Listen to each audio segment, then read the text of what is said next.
Hey guys, Forever Kid here. I'm going to show you today on a tutorial how to get that sort of festival trap 808 sound that guys like Carnage use. It's kind of it's got a lot of low end, it hits, but it's distorted. And I noticed not a lot of 808 samples have that in them just ready to go. And I couldn't really find information on online. I couldn't find tutorials on how to do it. I wanted to mess around with the sound, so I just developed my own method. And I'll show you what this sounds like.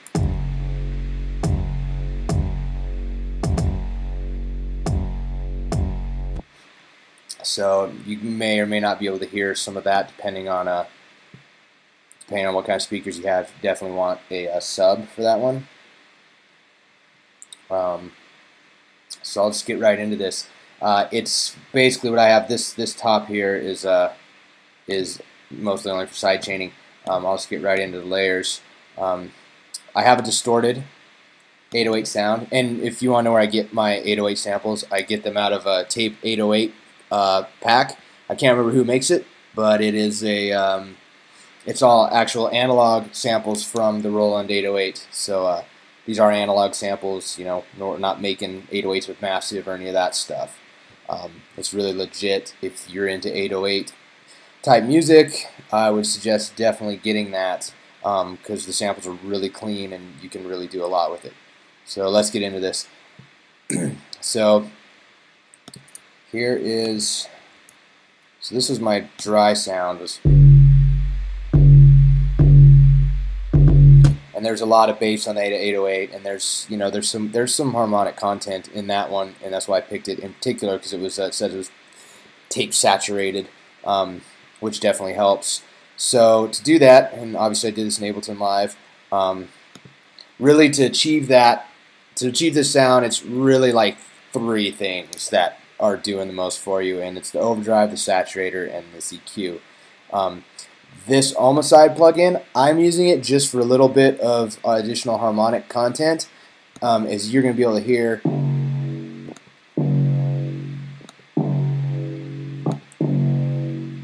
it's not making a huge difference. It's noticeable, but it's not huge. So if you don't have Ohmicide, don't worry about it. But I do suggest getting it. It's a rad plugin.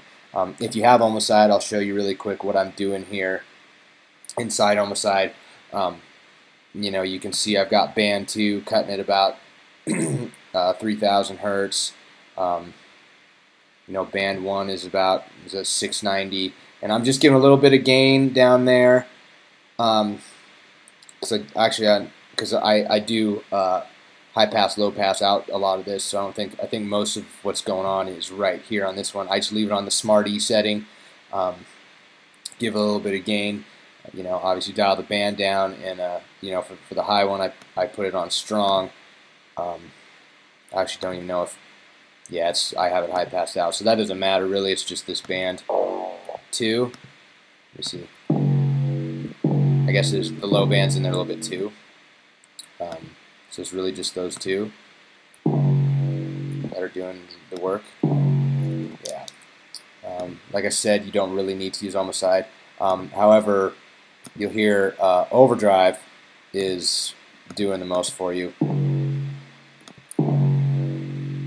Here it's adding a lot of sustain, a lot of harmonic content. You know, it'll probably be set up different for whatever tune you're working on or whatever sound. I pitch and resample my 808s into the key of the song. Most 808s are like in G or A out of the pack. This is in F sharp. This is actually a Cruella bootleg I've been working on. It's in F sharp, so I did repitch these. And so yeah, the overdrive's doing a lot, and the saturator's not doing a ton, but it's definitely adding some content, some harmonic content, some beef to it. I do like to throw a compressor in there, just with a fast attack setting.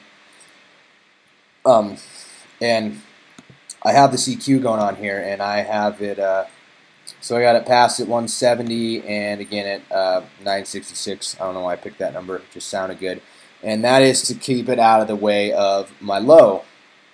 And here's my low sub. and you may or may not be able to hear that if you don't have a subwoofer on, or like at least some 8-inch monitors. I'm not using Overdrive on that. For this low sub, I'd use Saturator, and it's just a little bit. It just, again, see, it just beefs it up, gives it some harmonic content. I got the high end kind of knocked off of this guy. I'll probably end up knocking off more when I mix this down, because it, obviously I don't need that much. I use an L1 limiter. It's a waves limiter, and I use that on my subs, and it works as a compressor. It's really good on low end stuff. I'll use it on sub bass for like dubstep tracks and stuff too, or works really good if you're trying to make a big fat house kick drum. And I have that set up, and I'll, if you turn this release, the release up like that, it makes the sub more soft. As to where if you have it down, it's got some more grit to it. I turn the threshold down just till it sounds about right to me, and that's pretty much something I do with all my subs. And then I do sidechain this sub off of this distorted one, just to get it out of the way of the initial hit. I guess I could sidechain it off. This is my top kick. It's actually a sample off of it's just a sample of the initial hit on WW's Thunder. And I'm just knocking probably knock some more off that. I'm just knocking the low end off that guy.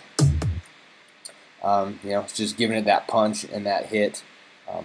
I'm actually not using this. This was my original top. I'm actually not using this this track. It wasn't giving me enough of what I needed. But when I put those all together,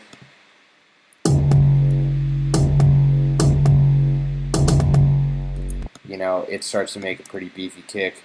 You can group that. And then, like, sometimes, I actually haven't tried this on this track, but it does work on some, I have recently been using a plug-in that I got called the Glue, Kryptonics or something. I can't remember what they're called. We'll see. Geez, it doesn't even say. I can't remember who makes it.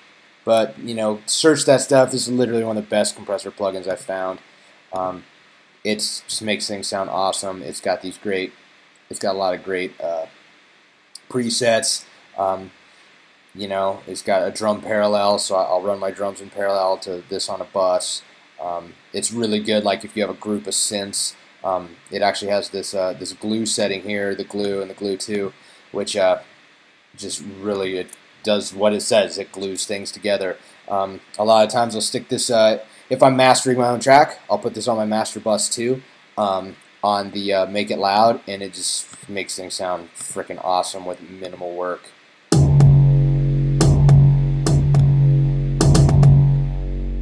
You probably may not hear that if you don't have a sub, like I said, but it's really sticking these together.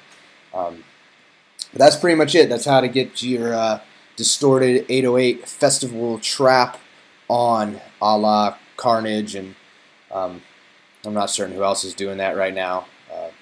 I'm sure a lot of people will be soon if they aren't already. I have a couple tracks that have that sort of big room festival trappy sound that will be coming out. This Corella bootleg is one of them. Probably put it out sometime in the next week or two. And thanks for watching. And until next time, guys, see ya.